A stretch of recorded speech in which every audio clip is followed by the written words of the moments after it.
सामईन इज़ाम, हमायदीन कर्नाटका, ये जो आज इस मैदान में सरों का उमड़ता हुआ सैलाब है, वह अपने नौकरियों की तलाश में यहाँ नहीं आया है, बल्कि गुलाम मुस्तफ़ा बनकर आया है सल्लल्लाहु अलैहि वसल्लम। इस्लाम की तारीख़ बड़ी अजीब तारीख़ है।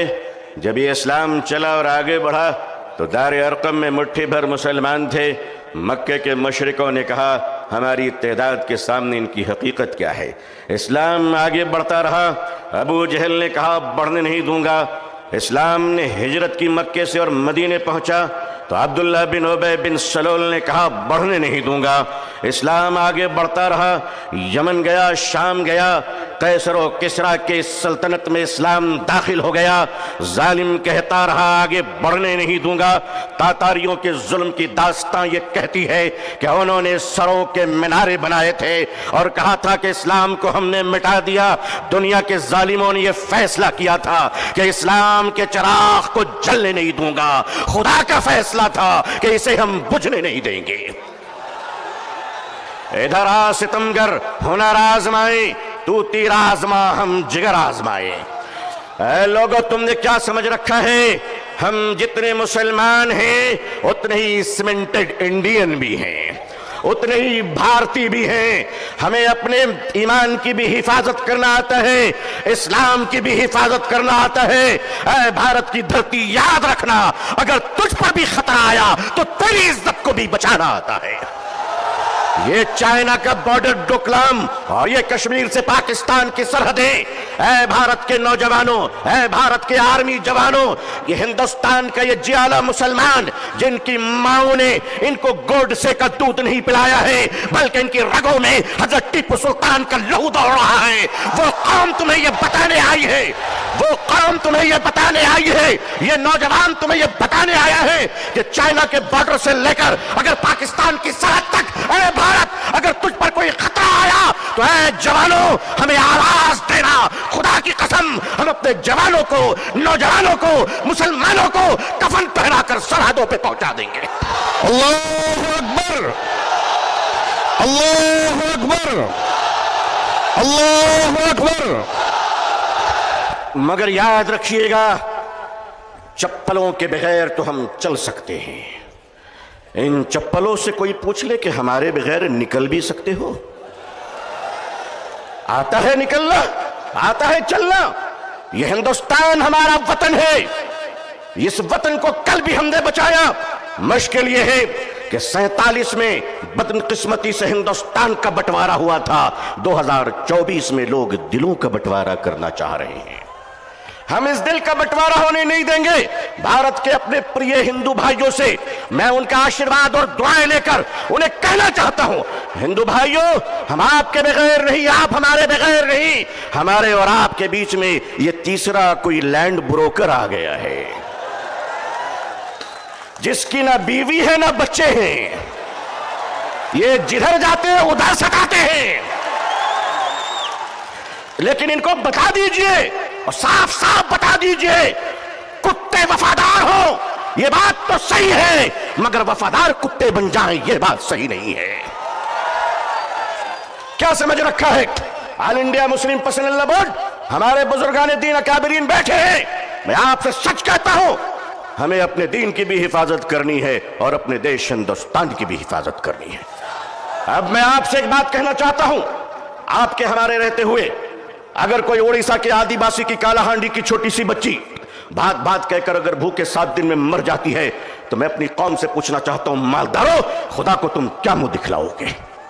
अगर हमारे देश में यह अत्याचार हो रहा है कि एक पति अपनी मरी हुई पत्नी की लाश को पैसे ना होने की वजह से एम्बुलेंस नहीं मिलती है, कंधे पे उस लाश को लेकर चलता है, ये हमारा भारत है, ये हमारा समाज है, ये हमारा इंसाफ है।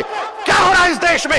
ये देश कहां जा रहा है? रिश्वत के बगैर दवा नहीं मिलती, रिश्वत के बगैर कफन नहीं मिलता, रिश्वत के बगैर जनाजे नहीं मिलते, रिश्वत के बगैर लोगों को जिंदगी की सांस लेने की इजाजत नहीं है। नहीं नहीं लोगों, हम अपने इस प्यारे देश को इस तरह लुटेरों के हवाले नहीं कर सकते। ये देश हमारा है।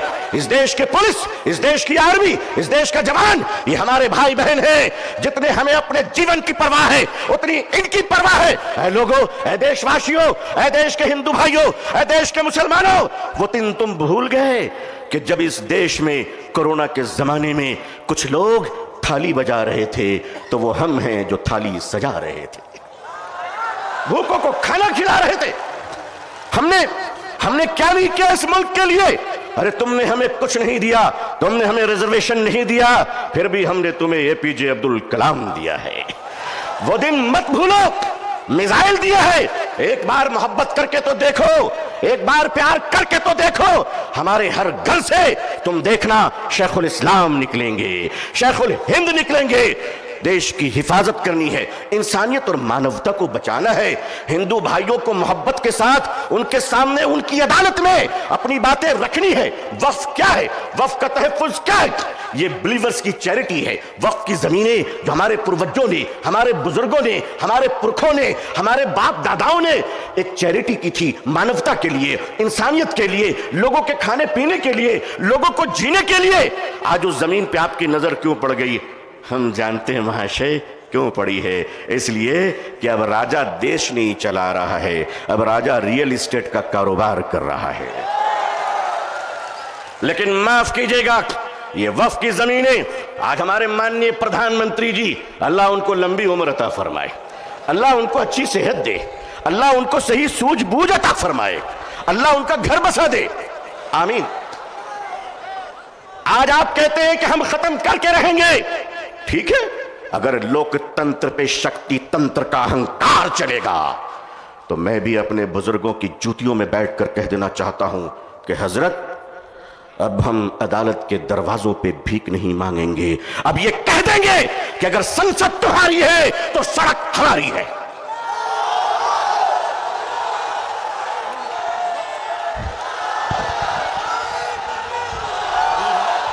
नारे तकबीर, नारे तकबीर, नारे तकबीर।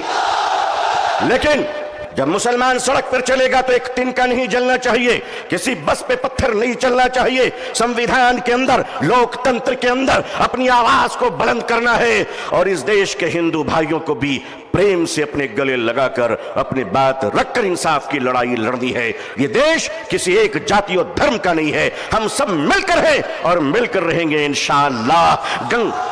ऐ मेरे देश के हिंदू भाइयों, जिस गंगा के पवित्र जल से तुम स्नान कर कर पूजा करते हो, उसी पवित्र जल से हम भी वजू बनाकर मस्जिदों में नमाज पढ़ते हैं। खुश रहिए, आबाद रहिए, अल्लाह आप सबको खुश रखे।